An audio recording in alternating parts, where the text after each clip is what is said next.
Seorang Gus Miftah ya, Gus besar dan dikenal sama rakyat Indonesia, bisa-bisanya ngatain pedagang es. Es teh muji oke ra? Masih, yo kono didol goblok. Jujur gue bukan orang yang paham agama banget. Jujur gue makhluk manusia yang jauh dari kata suci dan sempurna. Gue juga bukan orang yang berintelektual tinggi banget gitu, enggak. But at least setidaknya gue masih punya peri kemanusiaan, gue masih punya perasaan. Untuk hal-hal seperti itu, hal itu tidak akan pernah gue jadikan bahan tertawaan, bahan bercandaan di depan publik, di halayak ramai, bahkan sampai ditertawakan sama para penonton-penontonnya juga. Itu yang ketawa kenceng banget sebelahnya Gus Miftah pakai kacamata itu siapa ya? Kok dia bahagia banget sepertinya seorang pedagang ya dihina oleh Gus Miftah. Kok ketawanya terbahak-bahak banget gitu. Terus sebelahnya yang satunya lagi juga, itu bukannya anak Habib kah? Itulah pentingnya adab, etika sebelum ilmu. Ilmu itu bisa dibeli, tapi adab itu tidak bisa dibeli. Dolen dhisik, engko larung payu, wis takdir. Lucu ya? Lucunya di mana? Lucunya di mana?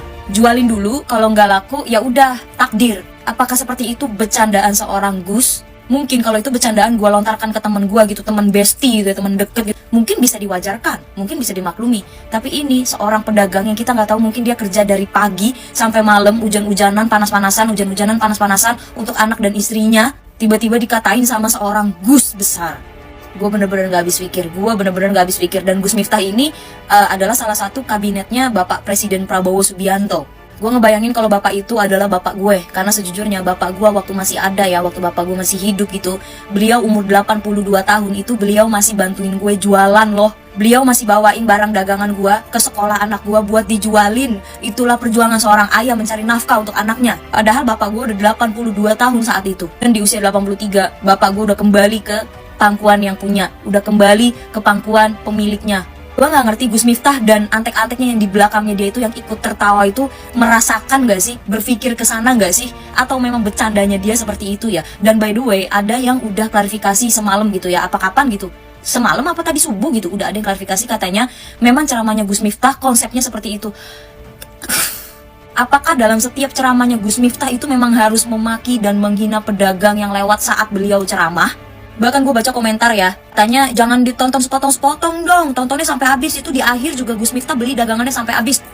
Masalahnya bukan masalah dagangan dibeli sampai habis, masalahnya itu soal adab, memaki, mengolok-olok, mentertawakan. Itu loh yang dipermasalahkan, bukan masalah dia beli dagangannya sampai habis. Bahkan videonya Gus Miftah itu sudah menarik perhatian admin Gerindra ya, dan sudah ditanggapi gitu. Saya ingat begini, saya sangat hormat sama pedagang kaki lima, sama tukang ojol, sama tukang bakso. Si pedagang kaki lima tiap kali keluar, dia dorong itu keringat fisik mencari makan untuk pedagang istrikan. Itu, dengarkan Gus Miftah, itu kata Bapak Presiden loh. Memanusiakan manusia itu ternyata sesulit itu ya, karena ternyata masih banyak loh manusia yang tidak bisa memanusiakan manusia dan tidak berperi kemanusiaan. Setiap pekerjaan yang halal, apapun pekerjaannya, mau pemulung, tukang bajai, supir, pedagang es kaki lima, pedagang es bakul dan segala macamnya, itu tidak sepantasnya untuk diolok-olok dan ditertawakan. Menurut gua pribadi, bapak pedagang es itu lebih mulia ya daripada bapak-bapak yang duduk di atas panggung menertawakan dan mengolok-olok terbahak-bahak untuk bapak pedagang es tersebut. Bahkan ya di akhir video yang viral yang beredar itu, Gus Miftah itu juga jadiin istri hamil itu sebagai bercandaan gitu. Dengan beliau bilang dengan bahasa Jawa, kok bisa ditinggal jualan es tiba-tiba hamil? Ya kan banyak terjadi di mana-mana. Miris Gus Miftah dengarnya, miris. Apalagi ngelihat bapak penjual es itu ya cuman bisa narik nafas panjang banget ya. Menghela nafasnya itu sampai tertangkap oleh kamera. Itu bener-bener ngelus dada banget. Gue liatnya bener-bener miris banget. Gue bener-bener ngebayangin kalau itu tuh bapak gue yang di situ. Kalau itu bapak gue ya, gue bakal suruh semua orang yang ngetawain bokap gue buat sujud di kaki bapak gue. Kita memang begitu orangnya, mohon maklum aja.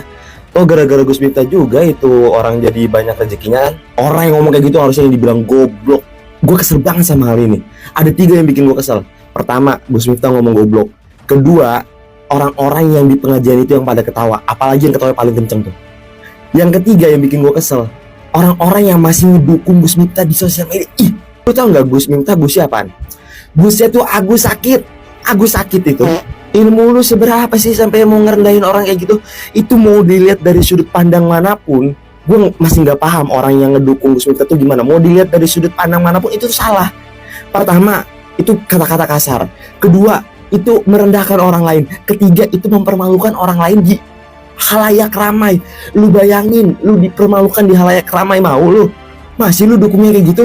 Belum kemarin dia kasus sama istrinya, katanya apa ngelesnya, bercanda. Sekarang lu mau klarifikasi apa? Bercanda. Ngatain orang di halayak ramai lu mau bilang bercanda.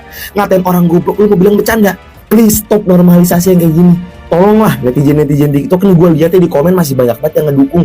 Itu kan gara-gara Gus Miftah rezekinya jadi lancar. Gus Miftah siapa?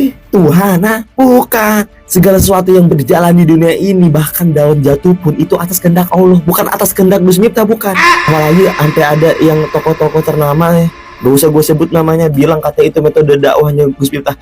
Kalau ada metode dakwah kayak gitu, kasih tahu ke gue.